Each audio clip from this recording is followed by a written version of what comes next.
Subscribe করুন স্টোরিল্যান্ড, click করুন bell icon. গভীর রাতে গ্রামের এক কোণে ছিল একটা পুরনো আম গাছ। গাছটা এতটাই বিশাল আর ঘন যে দিনের বেলাতেও তার নিচটা অন্ধকার মনে হতো। লোকজন বলতো ওই গাছের নিচে রাতে কেউ যায় না, কেননা সেখানে নাকি দেখা যায় এক জ্বলন্ত চোখের জোড়া। গ্রামের সব বাচ্চাই এই গল্প শুনে ভয় পেত, কিন্তু 9 বছরের তুহিন ভিন্ন রকম। সে খুবই কৌতূহলী আর সাহসী। এতদিন সবাই শুধু শুনেছে, কিন্তু কেউ জানে না ওই চোখ কার। তুহিন বলল তার 2 বন্ধু নীলু আর আরিফকে। তুমি কি বলতে চাও, তুমি ওই জায়গায় যেতে চাও? নীলু অবাক হয়ে জিজ্ঞেস করল। হ্যাঁ, আমি খুঁজে বের করতে চাই ওটা কি। হয়তো এটা শুধু একটা গরুর চোখ হতে পারে, তুহিন হেসে বলল। না না, আমি শুনেছি এটা একটা দৈত্যের চোখ, আরিফ ফিসফিস করে বলল। আমাদের ভয় পেলে চলবে না। আমরা যদি দল বেঁধে যাই তবে কিছুই হবে না, তুহিন সবাইকে সাহস দিল।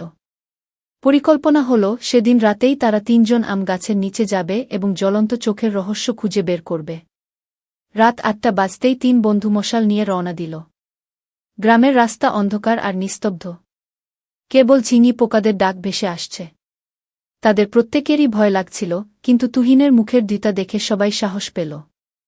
আমরা গাছের নিচে পৌঁছাব, কিন্তু চুপচাপ থাকতে হবে, তুহিন সাবধান করে দিল। যতই গাছের কাছে এগোল ততই চারপাশ কেমন যেন ভারী হয়ে উঠল।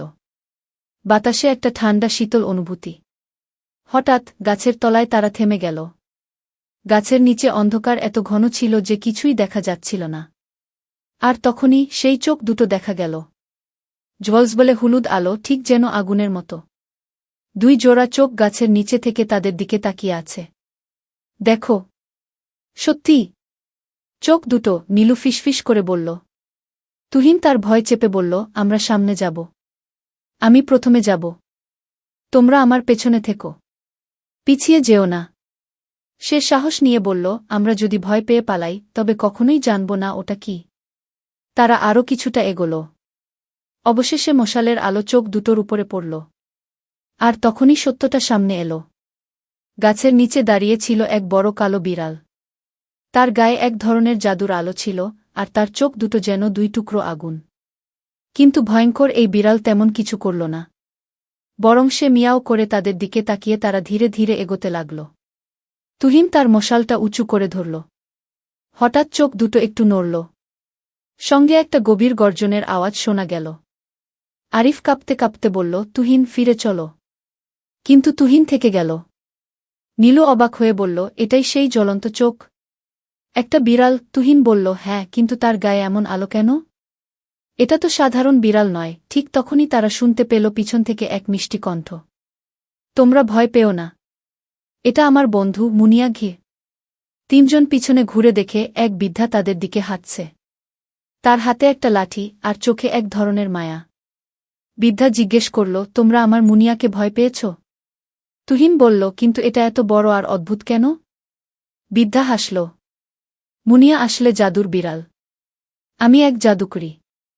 এই গাছের নিচে আমি আর মুনিয়া থাকি। আমরা কারো ক্ষতি করি না, কিন্তু গ্রামের লোকজন আমাদের ভুল বুঝে ভয় পায়। তুহিন বলল, আপনারা গ্রামের কাউকে ভয় দেখান না, কিন্তু এই গল্পগুলো সবাইকে বিভ্রান্ত করেছে। আপনি কি গ্রামের লোকদের সঙ্গে কথা বলতে পারবেন? বৃদ্ধা বললেন, আমরা যদি একসঙ্গে সবাইকে বলি তবে তারা আমাদের কথা বিশ্বাস করবে। তুমিও কি আমাদের সাহায্য করবে? 3 বন্ধু মাথা নাড়াল। সেদিন রাতেই তারা বৃদ্ধা আর মুনিয়ার সঙ্গে গল্প করে রাত কাটাল। পরের দিন তুহিন, নীলু আর আরিফ পুরো গ্রামকে ডেকে বলল, আমরা সেই জ্বলন্ত চোখের রহস্য খুঁজে পেয়েছি। ওটা দৈত্য নয়, ওটা মুনিয়া নামের এক জাদুর বিড়াল। আর সে আমাদের বন্ধু গু। প্রথমে গ্রামের লোকজন বিশ্বাস করেনি, কিন্তু যখন তারা মুনিয়াকে দেখল আর বৃদ্ধার কথা শুনল তখন সবাই হাসি দিয়ে বলল, আমরা ভুল বুঝেছিলাম গু।